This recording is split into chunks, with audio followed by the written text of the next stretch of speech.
you can absolutely assert your will over your life. You can take full and complete control of it, but you can't assert your will over the results, how quickly they come to you, but you can control your perception and your perspective. You have 100% control over it. The story that we're telling ourselves about particular things that are happening can completely shift how you respond to them. For instance, if you see your life and your life's obstacles as a series of punishments or a series of unfortunate events, and you're always focusing on what's not going according to your plan, that's trying to control the waves. If you're a surfer, that's trying to control how fast the waves are coming to you. And it just doesn't work. You literally can't control the waves. So you just get frustrated trying to control certain outcomes and them not happening according to you. But there is this co-creation of going for what you want and also knowing that you don't really know what you want, and that life almost directs you to where you're supposed to go by making you feel uncomfortable in places that you don't belong. Assertion of will is really helpful when it comes to how you're viewing particular aspects or circumstances in your life. If you see them as opportunities to grow, I think saying that, oh, this is an opportunity to grow, but actually embodying, taking a really difficult part of your life and being like, I must need this. This is exactly what I seem to need to get to the level I'm trying to go. And it's easy to say, oh, I wish that my problems were solved, right? Like, I wish I woke up and my problems were solved. But in reality, we have the problems that we need to actually get the results that we want. Because we think we want this specific result. Maybe it's like a certain amount of money or a relationship status or a physique or something. But really, the full enjoyment of that result only comes because of how hard you know you've worked to get it. That's a huge part of why something is satisfying. And I don't think that people really think that way. I think they think that results are going to alter their state in a way that feels more permanent than it actually is. I think it's very fleeting. Like, once you actually get the result, it's only a high for a little while, and then you go back to how you usually feel.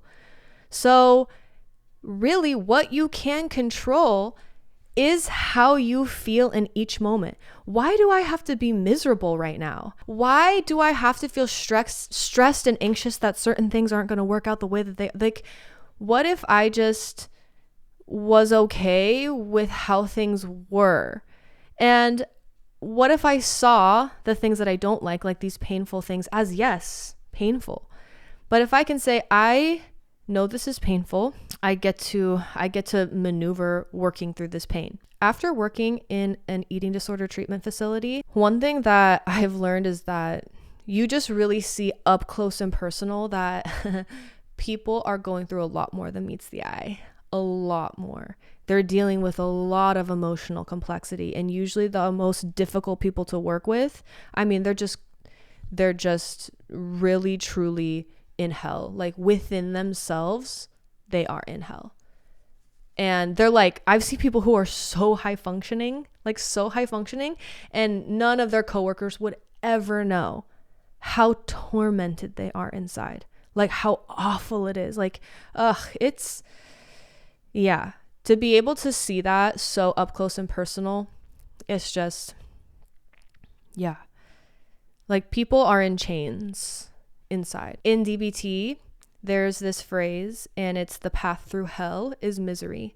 And maybe that sounds dire and it sounds like negative, but actually I think that there's just something very true about it. I know some really horrific things happen to people. And people manage it in all sorts of ways. But in order to like truly heal beyond and to like start creating a better life, right? Like making it through each day while taking steps to build a better life where you don't live in hell anymore.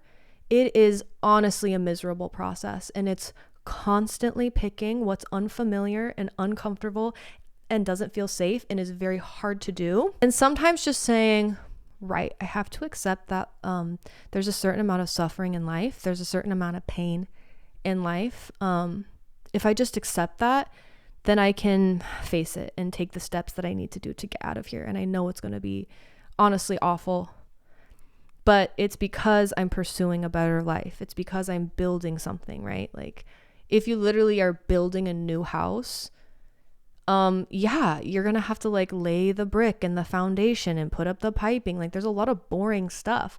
The fun part is like, decorating and like, I don't know, picking out hardware or, granite countertops. Maybe you like that part of it, but like the actual construction of it, you're like, oh God. But in order to get that final detail of like the most gorgeous candle in your beautifully decorated home, like sometimes you have to renovate it from the bottom. And it's a gnarly process, but it's worth going on.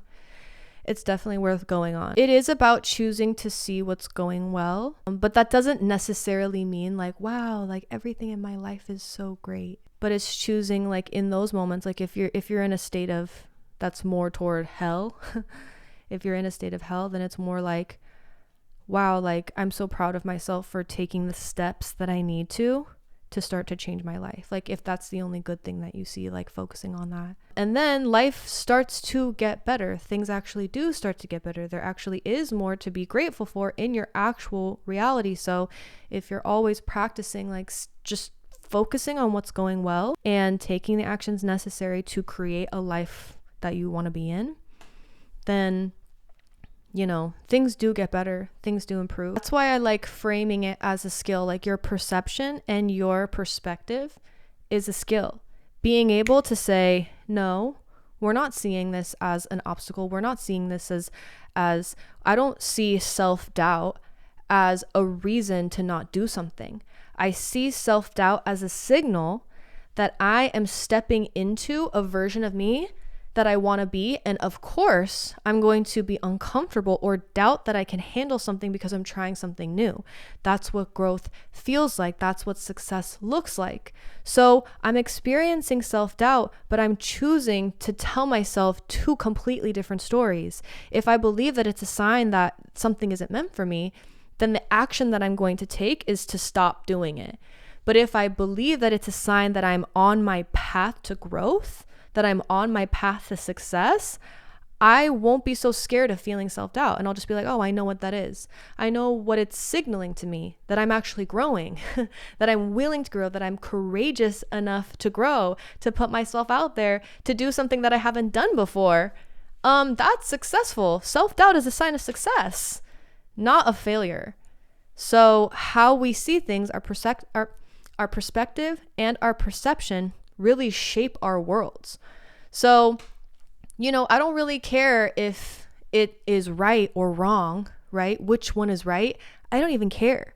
Which one is going to get me the results that I'm here to get? Which one's the more effective way of thinking? What works is more important than what's right or being right. Those are my thoughts for the day. Thanks for listening and see you later.